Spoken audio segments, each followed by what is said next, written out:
श्रीपरमात्मने नमः। अतः पञ्चदशोऽध्यायः। पुरुषोत्तमयोगः।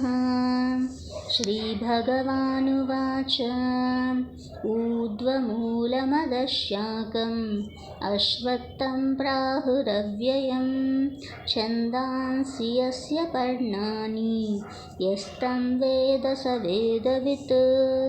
अधश्चोर्ध्वं प्रसृतास्तस्य शाखाः गुणः प्रवृद्धा विषयप्रवालाः। अधश्च मूलान्यनुसन्ततानि कर्मानुबन्धीनि मनुष्यलोके। न रूपमस्येह ततोपलभ्यते नान्तो न चादिर्न च सम्प्रतिष्ठा। अश्वत्थमेनं सुविरूढमूलम् असङ्गशस्त्रेण दृढेन चित्वा। ततः पदं तत्परिमार्गितव्यं यस्मिन् गता न निवर्तन्ति भूयः। तमेव चाद्यं पुरुषं प्रपद्ये यतः प्रवृत्तिः प्रसृता पुराणी। निर्माणमोहाजितसङ्गदोषाः अध्यात्मनित्या विनिवृत्तकामाः। द्वन्द्वैर्विमुक्ता सुखदुःखसङ्गैः गच्छन्तमूढाः पदमव्ययं तत्। न तद्भासयते सूर्यः न शशाङ्को न पावकः। यद्गत्वा न निवर्तन्ते तद्धाम परमं मम। ममैवांशो जीवलोके जीवभूतः सनातनः। मनः षष्ठानीन्द्रियाणि प्रकृतिस्थानि कर्षति।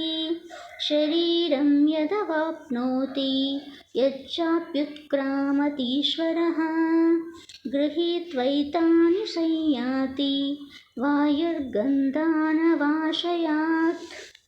श्रोत्रं चक्षुस्पर्शनं च रसनं घ्राणमेव च अधिष्ठाय मनश्चायं विषयानुसेवते। उत्क्रामन्तं स्थितं वापि भुञ्जाननं वा गुणान्वितं विमूढानानुपश्यन्ति पश्यन्ति ज्ञानचक्षुषः। यतन्तो योगिनश्चैनं पश्यन्त्यात्मन्तवस्थितं यतन्तोऽप्यकृतात्मानः नैनं पश्यन्त चेतसः। यदादित्यगतं तेजः जगद्भासयतेऽखिलं यच्चन्द्रमसि यच्चाग्नौ तत्तेजो विद्धि मामकम्।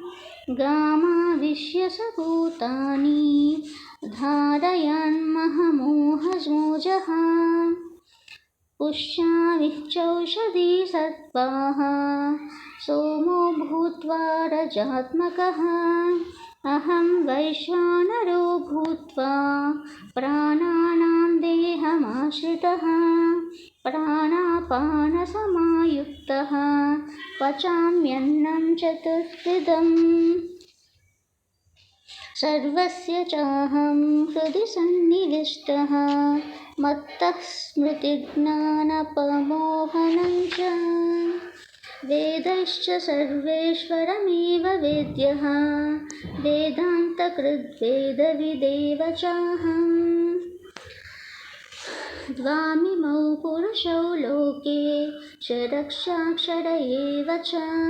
क्षरः सर्वाणि भूतानि कूटस्थरोऽक्षरः उच्यते।